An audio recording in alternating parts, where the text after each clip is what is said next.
Hello and welcome back to some more Rune Factory! As we say hello to my bed. I would, but I can't see it. Oh, man, I have to stream the game to you. Is that what it is? Are you happy now? Yeah. Alright. So is today going to be the day, or is this going to be the episode where we can finally figure out how to propose to our, good friend, Alicia? Yeah. I don't know, stay tuned. Maybe find out or something. I don't know. Yeah.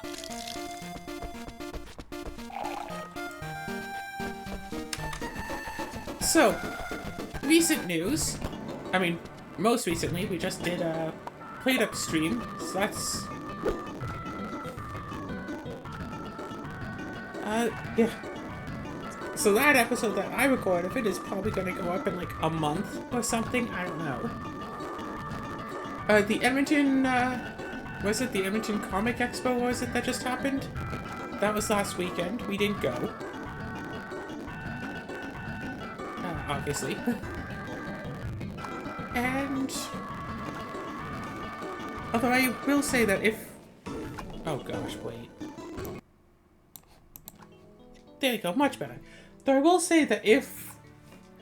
like, I wish I did live in Edmonton, because I would have paid the money to go in for one day, go see a few events, go check out the vendor hall. You know, get some loot and all that, as one does. What is our fishing? 73. That's decent. Oh, I've also decided to start playing a... I think it would be classified as a survival craft game in VR. Azura, Hi. are you listening? Yeah, you said something about survival craft in VR. Yes, I started playing a new survival craft game in VR. It's still in the pre-release build, so one can excuse it for missing a few things, but Like, if you survival play and in... crafting? well, actually, kind of both. Okay, so, like, if you play on normal difficulty, you're effectively going to die in a matter of time, because you have, like, what is it, 3 needs and a health bar. So, energy, food, and water. Energy, you have to sleep in order to get back up, so you basically have one day to make a bed to try to, you know, get your energy back overnight. That's so-so. Food, you can find food lying around. No telling if you can actually grow the food, so eventually that's bound to run out. And then, hydration is bugged. The game tells you constantly that you can break open a coconut and drink the insides to refill your hydration. Except it doesn't do anything. Drinking out of the coconut does nothing to any of your stats.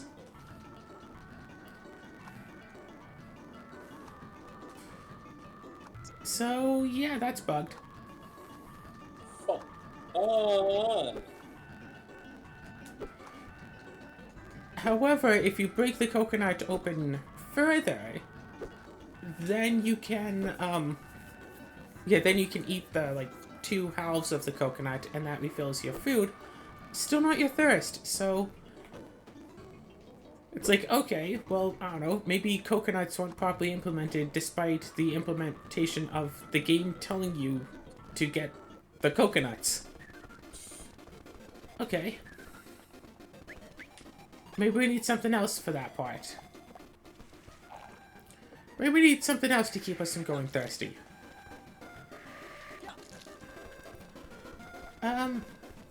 So, it's like, okay. Of the items that you can craft, you can make a water filtration system. So you, like, I would imagine, like, sure, make one of those, get the water from it, that should be fine, right? It's a water filtration system, that's what it's for. Get all of the stuff for it, make it, wait like 20 minutes for it to make a cup of water, drink the water, and your hydration meter is exactly the same. That's bug 2. Doesn't refill your water. Fun. No, wait. And The opposite of that. yes, a chore. And when any of your needs go down to 0, you slowly start taking health damage. It is very slowly, though. And then, of course, once you run out of health, you die. So the only real way to make sure to not die, I found you can take a coconut, chop, a part off of it, get one of the flowers that are blooming around, and one of them in particular you can use to craft into basically a health potion. And that restores health as well as a little bit of water. A little bit of hydration. So, if you can find clay to make a farming plot, you could, in theory, grow more copies of this flower. And if you could somehow get more coconuts, you could survive and not care about, water or food, and instead just keep making these concoctions. So you will have to live with constantly being told that you are out of goods. However, that leads to another issue. You need clay in order to make a farming plot. I've looked over at least half the map so far. I've only played like an hour. I have not found any clay at all, period.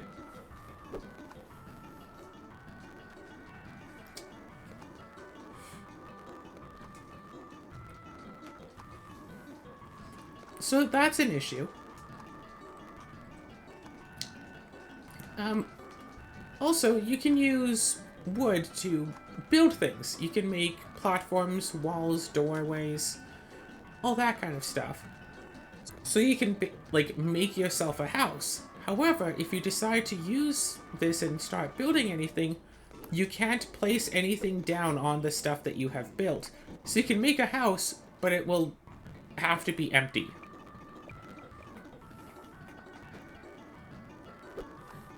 You can't place, water filtration, you can't place campfire, you can't place a bed, from what I was able to find, you can't put anything actually inside it, so what's the point of having it if you can't put anything in there?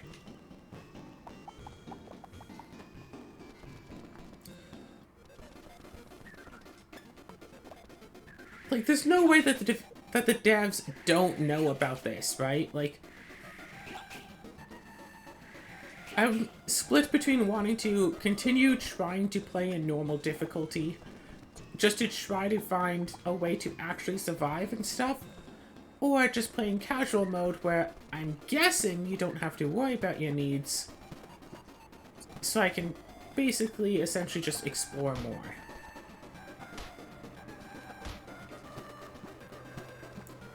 Yeah, because not being able to regain energy at all whatsoever, period, unless it's already nighttime, because you're only allowed to sleep at night, this is Minecraft all of a sudden, is kind of foolish.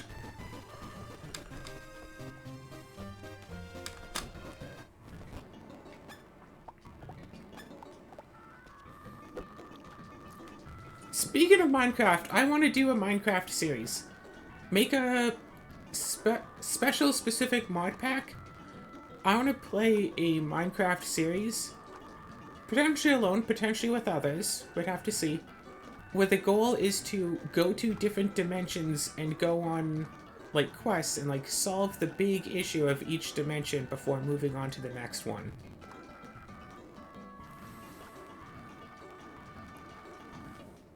Now, yeah, the typical issue with doing something like this is, you finish the first dimension's quests, and then you go, cool. Either A, bring all of our nice top-end gear with us and completely steamroll every other dimension, or B, bring nothing with us, and essentially we just have to start from the beginning every time we play. So it's That's why I'd want to find like an experience mod for Minecraft. You start off with no new materials. Like, yeah, when you go to the new dimension, you start with no materials, but you do have experience.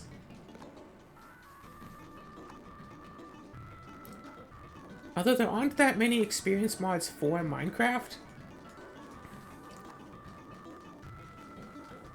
Mostly I've seen, like, plugins for servers where it's like, oh, hey, you've, shoveled a lot of dirt. Now you can shovel, like, a little bit faster.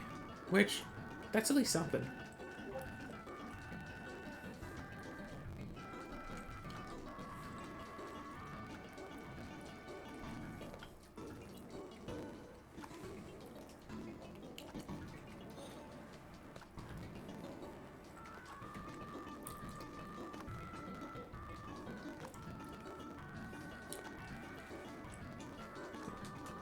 But yeah, I really liked playing, was it the Hexit mod pack, whatever? You go through, you find giant buildings, and you can, like, break in, fight the monsters inside, and get the loot. Especially, you could make, like, a boomerang, chop down grass, get, like, rubies and stuff, but that was a lot of fun.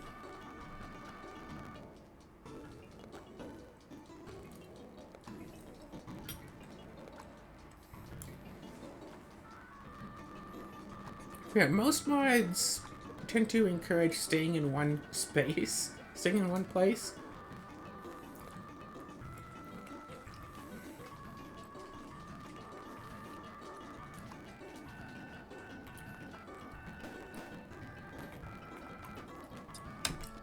Okay, I think I have an idea.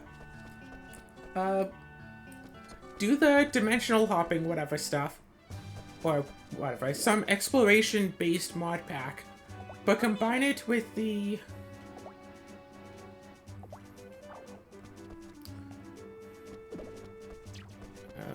okay, cool. I'm trying to remember what it's called exactly, but there's a mod pack, there's a mod, where you can make special, like, individual blocks. But you go into the block and it's like, a 5x5x5 room or something. So you can have a portable home base.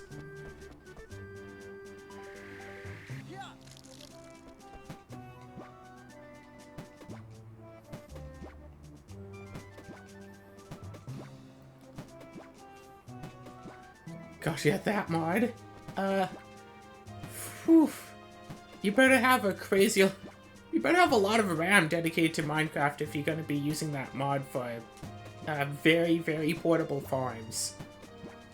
I think the largest they go is 13 by 13 by 13. Which is a lot of spaces in one little cube. I had them in, I want to say stone block. I think I used them in stone block for a bit, and oh gosh, the amount of lag that they caused just being near them. Because the game's trying to process, hundreds of blocks worth of data in a little space. Little teeny tiny space, hundreds of blocks of data. It's like a genie lamp. And yes, you can put one of these things inside of one of them. So you can make, you can just make it be as much space as you want. Space becomes arbitrary. And yes, there is a mod pack where you just start off in a tiny one of these things, 3x3x3. And you just have to, I think it's 3x3x3. Might be 2x2x2.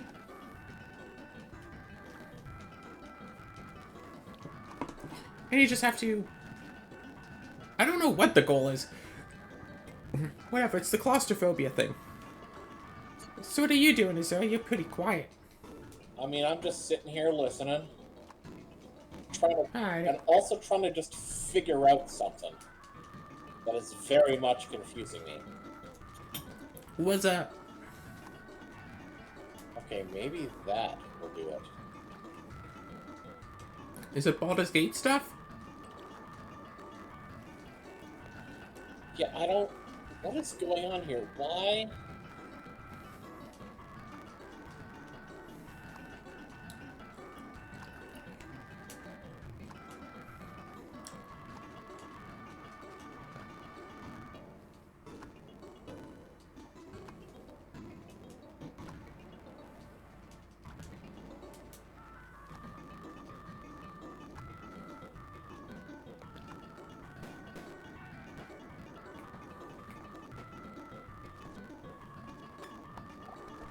No? Okay. Anyway. What, can you not hear me? You mumbled something to yourself and then stopped. I thought I'd completed my statement, maybe it didn't come through. Basically, there's something that is going wrong. And I'm trying to Okay. figure out why or how to make it work correctly. Oh. Oh.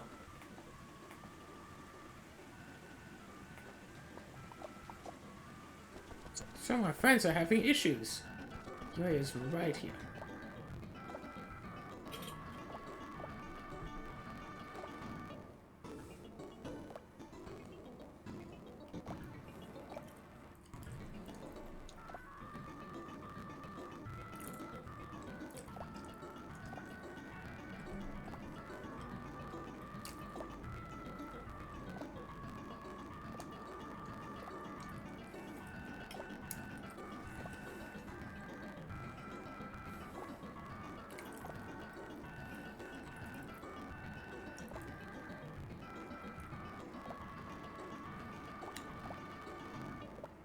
Okay, good. She's not asking us to give her an engagement ring.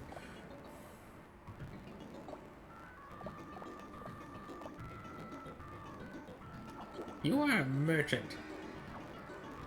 You got a kiss on the cheek. Let's go talk to What's this Alicia. Tomba essence from this? I'm gonna do quests. Let's hope Alicia didn't predict Yue kissing us. That would be awkward to explain.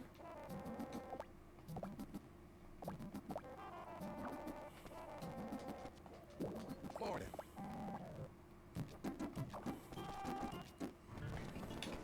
Morning. Gosh, if only we got a few more predictions from Alicia at the start of the game. Morning.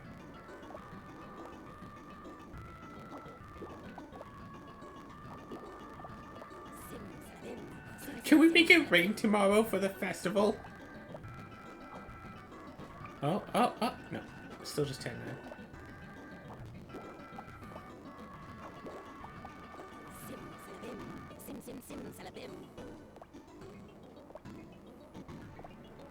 Dorothy, Cecilia.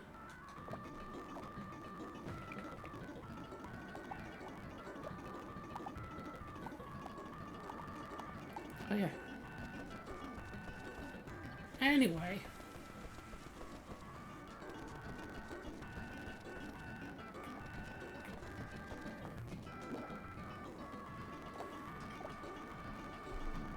School teacher.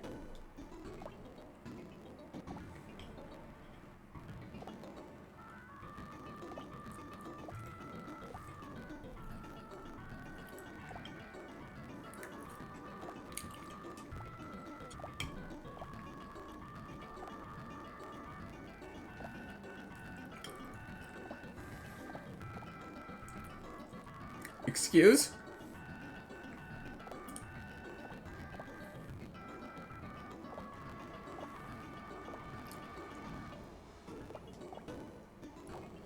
The heck? Mana wants us to build her a school.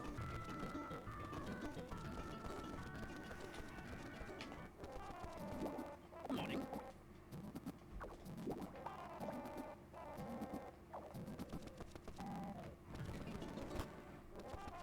Morning. Morning. Morning. Uh,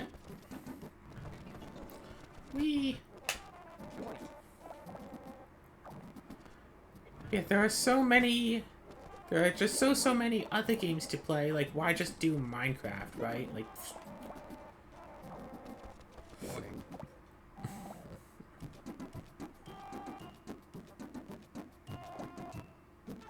Minecraft? Minecraft. I mean, I don't know. Minecraft is okay. I want to get it working for VR. Because if I can do a VR Minecraft Let's Play, that would at least be something different. Good morning. I would love to do Sky Factory in VR.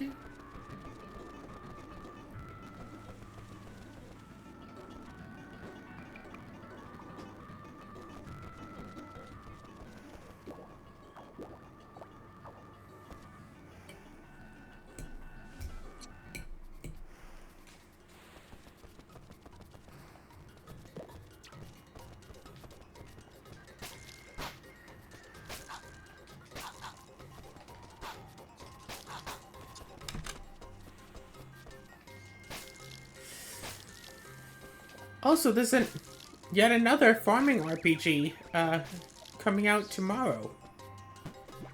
Moonstone or something like that. Not sure if I'll get it. I guess it depends on the price. But it at least seems pretty cute.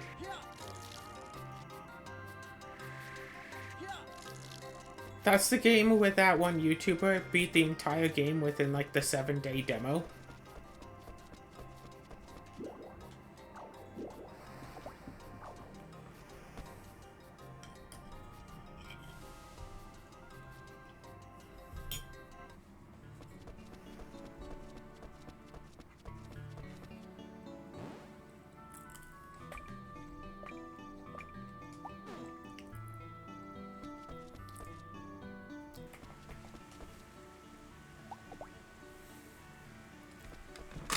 Alrighty.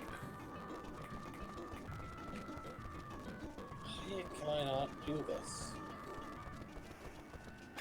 What are you doing?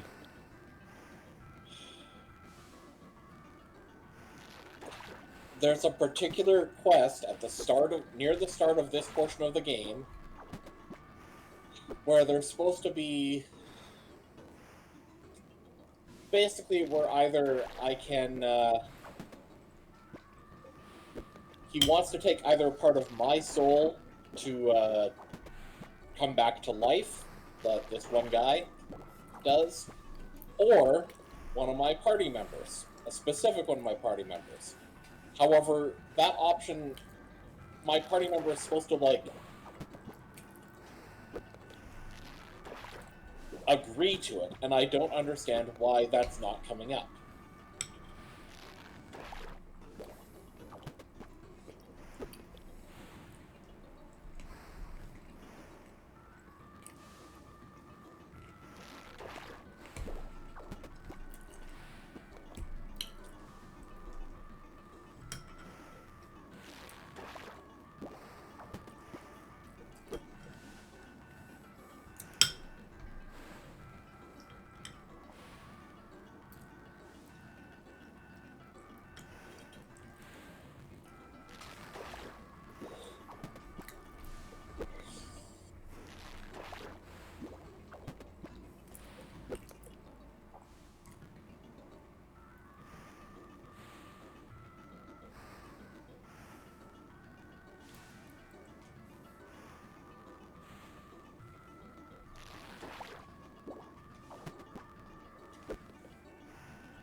I just don't understand.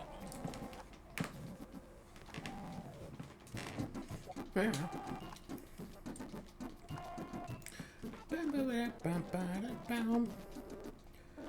Okay. I'm still constantly on the lookout for new, interesting, and fun VR games to play. Because there are a lot of nice ones out there, but... Eh. like I said, I've been having fun with Ruins Magus. Definitely going, yeah, because the last episode of our hacking game already came out. So I think I'm just going to have Ruins Magus start uploading after that's done.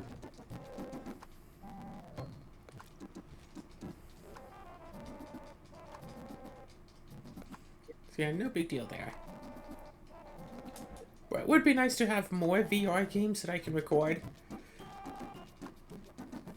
So having lots of fun with, yeah. Still having a decent time with Beat Saber, and oh gosh. That is weird.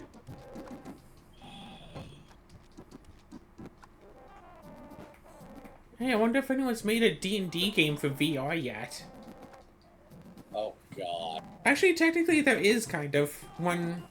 Yeah, you join up with other people who have all also bought the game, and you act like you're just sitting around a table playing D&D. That seems silly. Yes.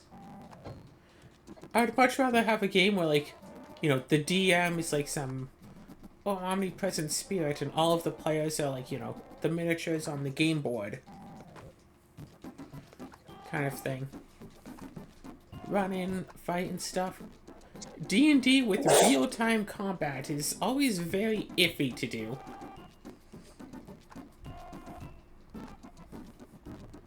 I feel like I could get back into Until You Fall, but I feel like I've basically done everything in that game. Oh? Because, like, all I can do is basically the same thing that I've been doing, but more difficult. The actual, like, main game part is, what, 21 levels. Each individual level, strictly speaking, randomized... Okay, the game is separated into 3 parts. And every 7th level is a boss fight, and then it goes into the next part. Each individual part, so, you know, the 6 levels before the boss fight, are randomized from a pool of potential levels that you could find. So say the first level you could go into is like one of 4 different rooms, and then the next 5 are also like randomized from those same couple of rooms. Essentially. Something like that, basically. And there are 4 difficulty levels that you could choose from. Like, you know, easy, normal, hard, and extra hard. Whereas if you play as easy, you regenerate 1 HP every time you finish a room. But if you play on harder difficulties, you get extra, like, money to use to buy goods after you're done with your run. So I can beat the game on easy using a few different weapon combinations, because, you know, Until You Fall is the dual-wielding game.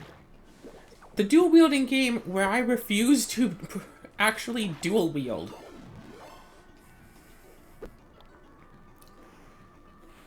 Although I do have a lot of fun with the two-handed sword.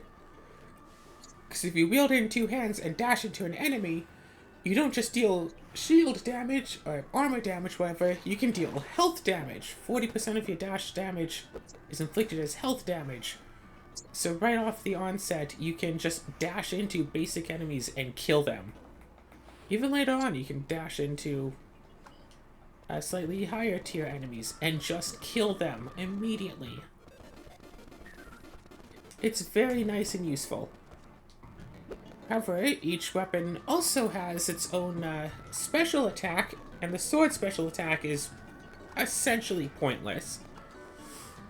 It lets you use two-handed weapons in one hand for like 15 seconds, and you can upgrade that, and it's like, oh, well, now also your two-handed weapons will deal some amount of health damage with each swing. Like, the thing already deals a ton of shield damage. Like, I don't really need the help to deal extra damage with it. Well, my other go-to is like some sort of like wind sword. One-handed sword, but it its special ability is to put in stasis traps. Launch 3 stasis traps in front of you. That can be upgraded to deal extra guard damage and also health damage when an enemy walks into them.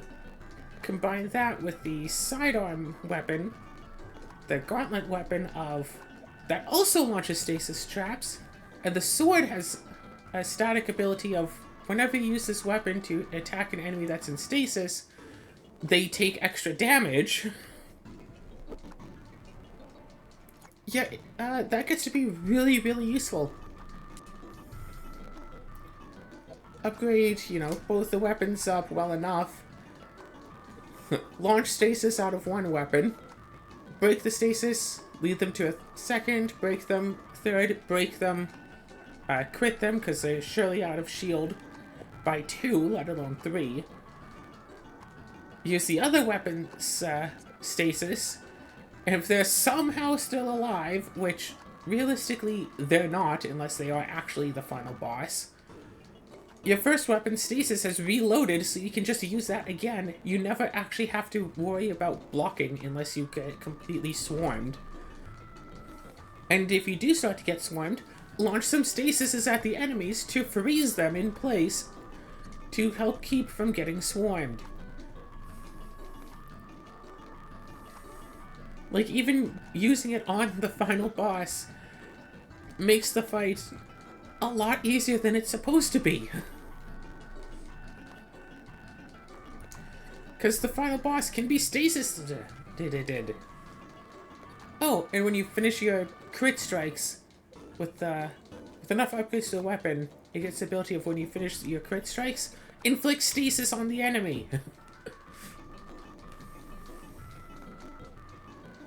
If you want to see more about that game, maybe I'll upload a video of it sometime. I could do a few videos just showing off the different weapons.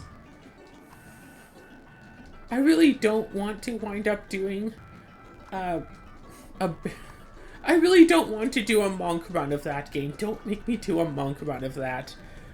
That's just ridiculously stupid hard to do. And there's like no benefits to doing it. Although it is quite a workout. You have like, well, let's see. The wind sword I think is base damage, what, 10 or so? Whereas the gauntlet weapons are like base damage 1 or 2. I think the more powerful one is base damage 2. Might start at 3? The two-handed sword is base damage like 24. It takes a long time to whittle down an enemy's shield.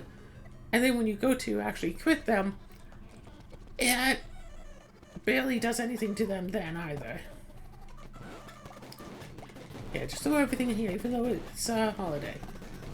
It's fine, it doesn't matter. It's fine. We're fine. It's all fine. Everything is fine.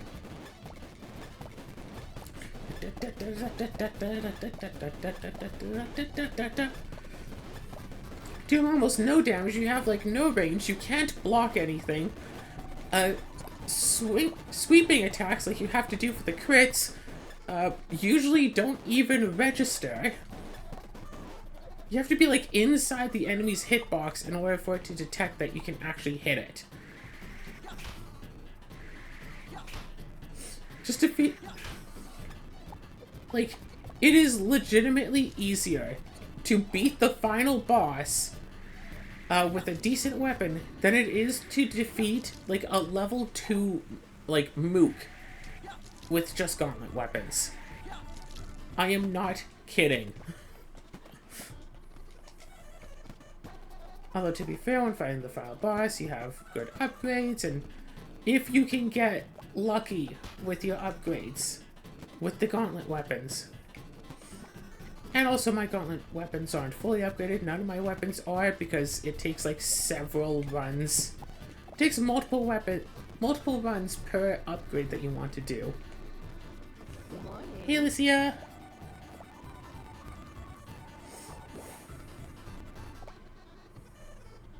Yay! We asked Alicia to dance with us. Yay! Oh! Shall we dance, Alicia? Yeah, he is happy. Did he say something? No.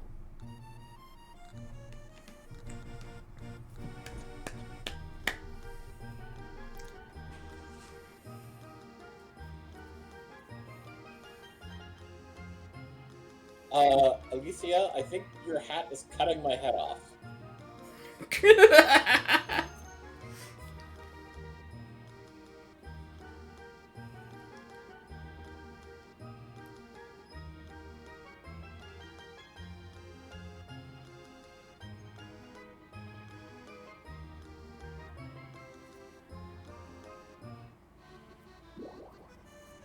Thank you, Alicia. I had fun. Quick, let's check. 10-10! Yeah! Yeah! Let's find her.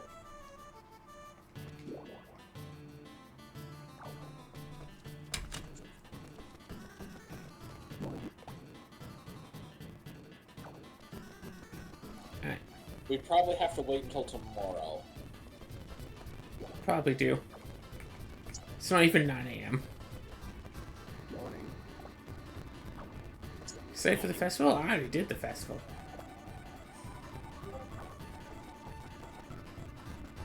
Morning. Good morning.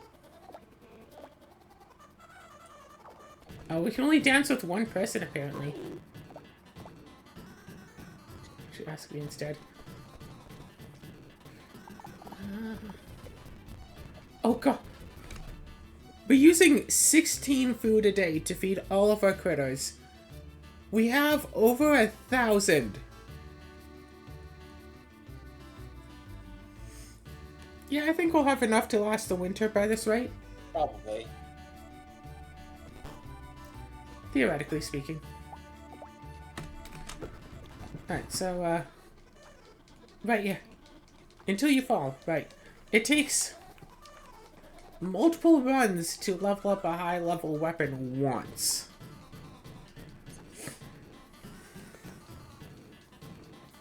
Who knows, maybe I'll do a few runs of it, show off the different weapons that I've been using.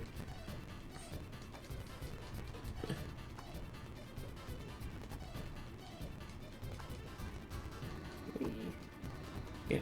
And it is kind of weird that, like, one of the best accompaniments of the two-handed sword, because the game recommends they use a two-handed weapon alongside a one-handed weapon, so if you have to block, you can use the one-handed weapon to block with.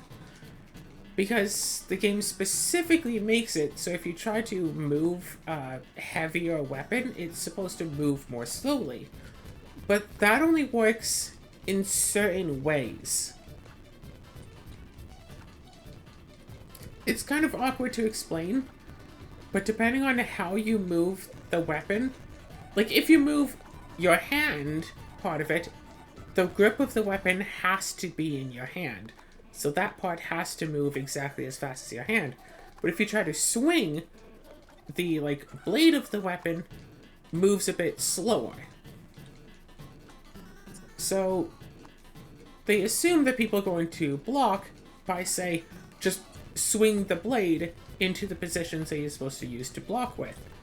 And then, oh, well, you use a two-handed weapon, that's going to go really slowly, so that swing is not going to be as fast.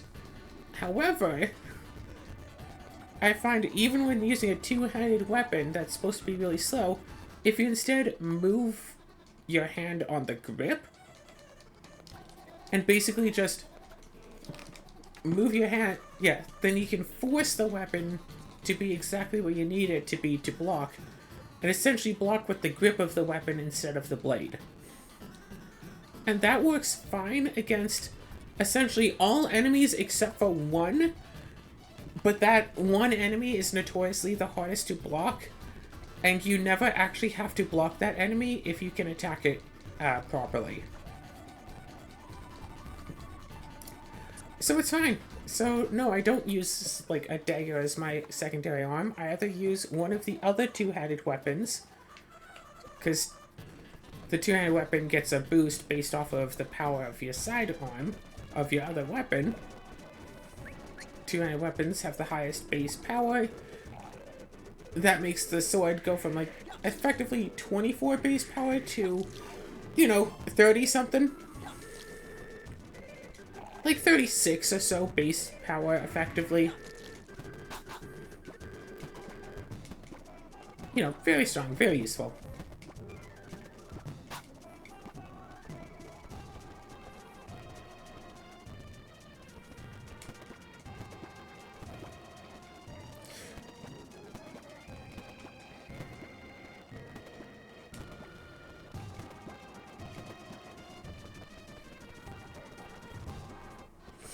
A very useful amount of stuff.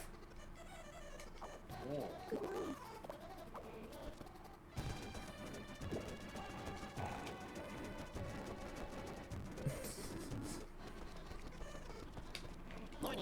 Morning.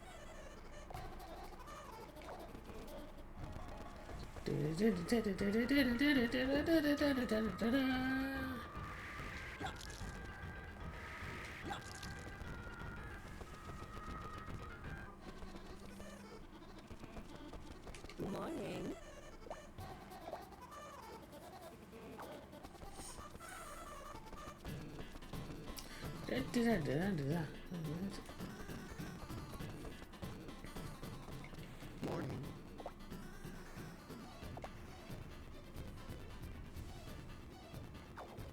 Morning.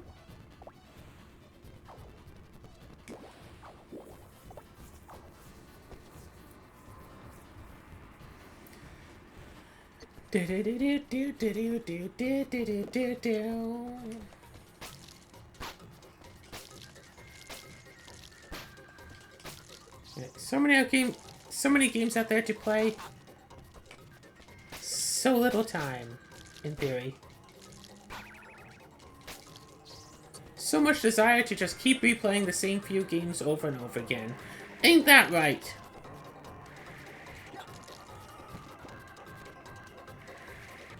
Sure. So how's Baldur's Gate treating you? Still trying to figure out the thing. Cool. And I'm even just posting on the Steam forums.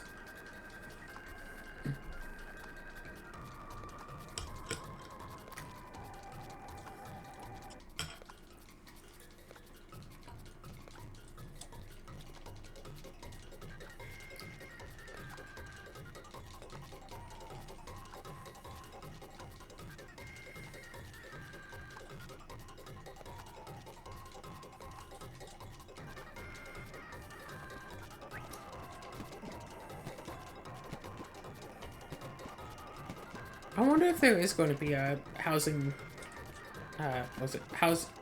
housing price crash within the next few years.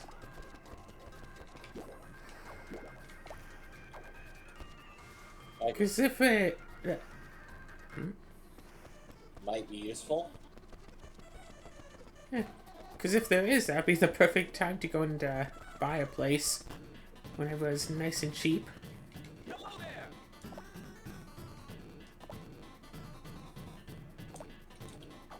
Howdy, kiddo.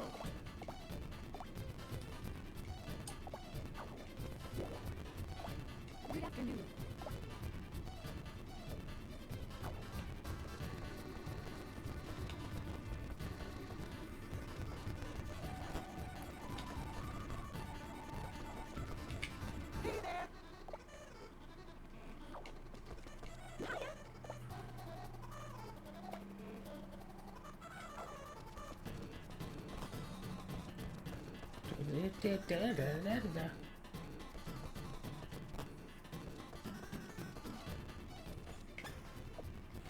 Good afternoon.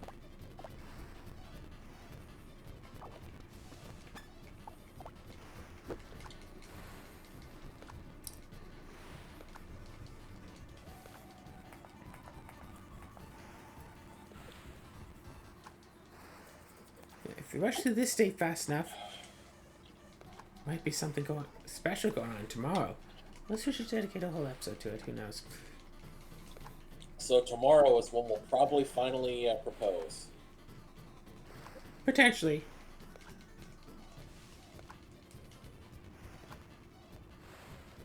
I'm surprised that Rune Factory, branded as being a Fantasy Harvest Moon, doesn't have some sort of proposal item. Hmm.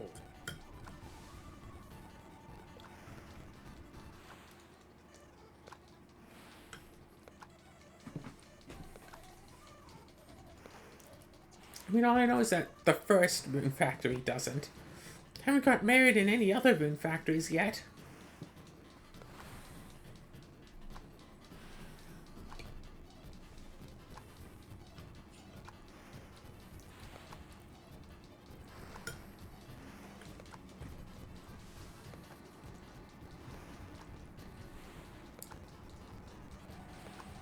Still can't believe that this game has effectively a 40-hour demo to it.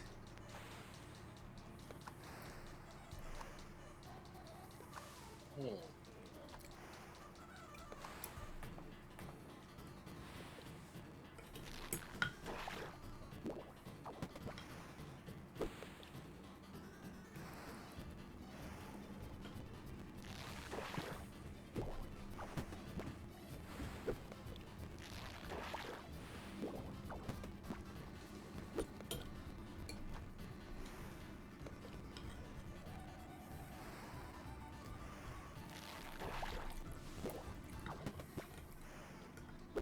Okay, also in recent news, Azura and I finished our Aeons and Legacy of Gravehold campaign recently.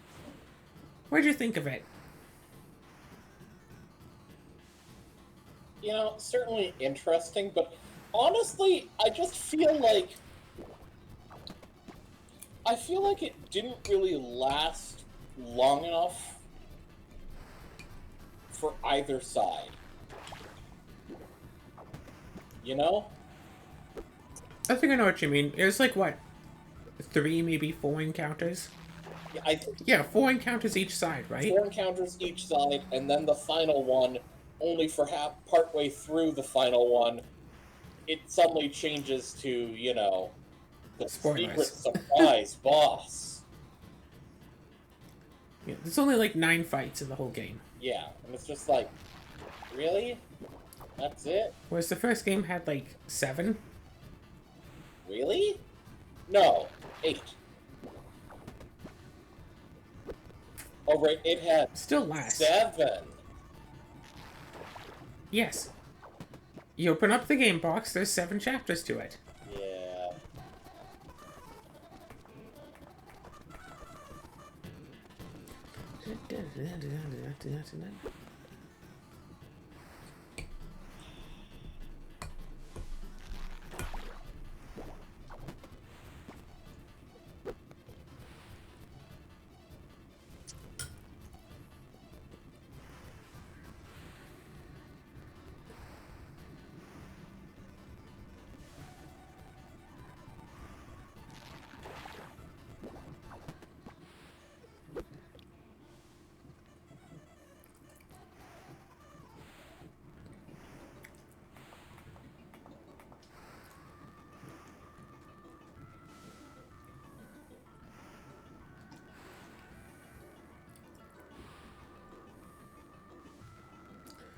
So,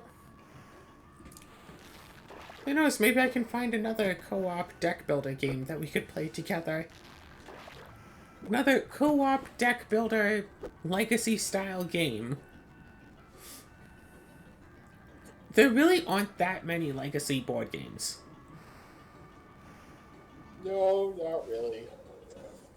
There's Gloomhaven and Frosthaven, which are more legacy light than actual legacy games. There's Betrayal Legacy, there's Risk Legacy, there are multiple Pandemic Legacies. Different, like, Volume 0, 1, and 2, I think. Aeon's End Legacy, 1 and 2. And then, like, what else is there? That guy just vanished. Wasn't Did you mention Betrayal at House on the Hill? Yeah, Betrayal Legacy. Yeah.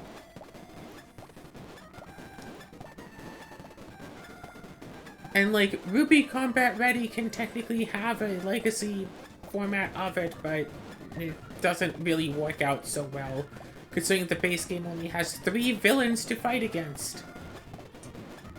Oof.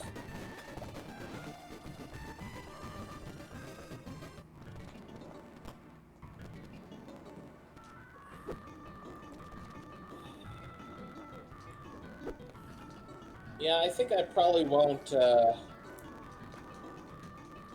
actually make an attempt to continue Baldur's Gate for a couple of days, see if I can get any responses on the board. Cool. Yeah.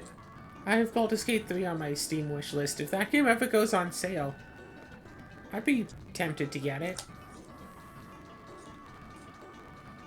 Could be fun. We could play it together. I mean, I hear that as co-op. what I have to say to that is, you couldn't get more than like an hour into the first game.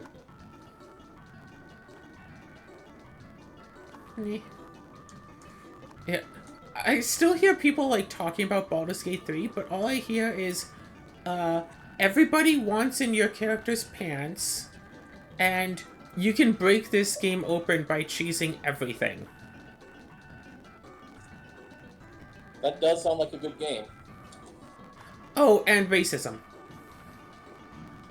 There's racism in the game?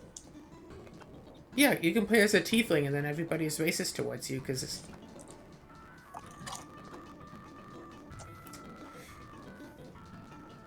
A few weeks ago, someone made a whole, like, Twitter thread about it. About, being a black person, playing a video game to escape life, playing as a tiefling, because, hey, tieflings are cool, just to have everyone be racist at him because he decided to play as a tiefling. And it's like, this is kind of, like... Too real? Not what I wanted to play the game for. And then everyone else is all like, well, you could just play something other than a tiefling. It's like, oh, cool, so I'm not allowed to play what I want. Oh, no, you can play a tiefling, just don't be upset when everyone is racist towards you because of it. Well, see, tieflings actually are evil. It's like, no, I chose my alignment to be good. And, like, you can literally save someone's life, and then they'll still be racist towards you. Save them from, a fire-breathing dragon, and the person is still racist towards you. It's like, seriously? So it's like, I don't know if it's actually a game that I would really like, considering all of these reviews. And again, either people are racist towards you, or they want in your pants. Or both. Except for, hilariously, one person who actually wanted to try to date everybody, or who actually wanted to try to date at least somebody, and played through the entire game and no one ever flirted with her character ever. Oof. Until someone pointed out, yeah, you actually have to talk to the NPCs for them to flirt with you. Oh. Like, talk to them during downtime and stuff, not just during the required moments. Yeah. Yeah, that seems like it kind of was their fault. Yeah. Like, I remember playing, like, Dragon Age games and, like, the whole relationship meter with all of the peoples, and it's like, yeah, I don't care about that for the most part. Maybe I care about one character's worth. Like, flirting with one character, except usually not really, whatever. Like, I've been playing Rune Factory how long, and only finally got married in the last game because I thought there would be an interesting way to go through it. I played how many episodes of Rune Factory 4 without, getting in a relationship with anyone? Yeah. And you never did by the time you stopped. Yeah, never got married by the time we stopped. Meanwhile, other people get married before they start the second dungeon. Someone managed to get married before they started the first dungeon. Now keep in mind, even on the most difficult setting, it is pretty easy to beat the first dungeon in the first day. Mm-hmm. Even on the hardest difficulty, even choosing to not even talk to even choosing to not allow Forte to come with you to fight alongside you. Like, I think doing watering can only mode, it took me until day 2 to beat it. Again, on the hardest difficulty setting. With a watering can. By myself. Like, I'm not one for relationships in games. I don't see the appeal. In general, I don't see the appeal of flirting, but to each their own. I don't see the appeal of getting flirted at by a video game character who's just programmed to talk that way, doesn't actually mean anything, and not really being able to actually talk to them, only using pre-programmed lines of dialogue. You get what I'm saying? So anyway, make sure to tune in for the next episode where we're going to marry Alicia.